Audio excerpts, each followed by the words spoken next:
Sziasztok!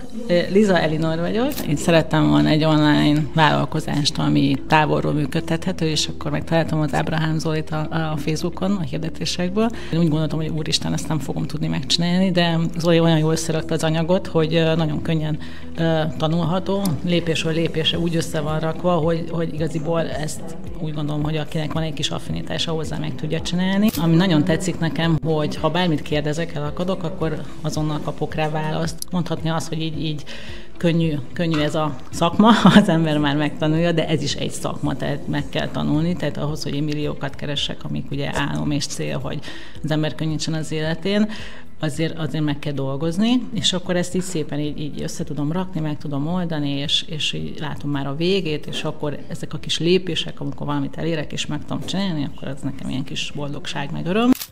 Úgyhogy ez egy jó kis kihívás, úgyhogy ajánlom neked is, hogyha online szeretnél üzletelni.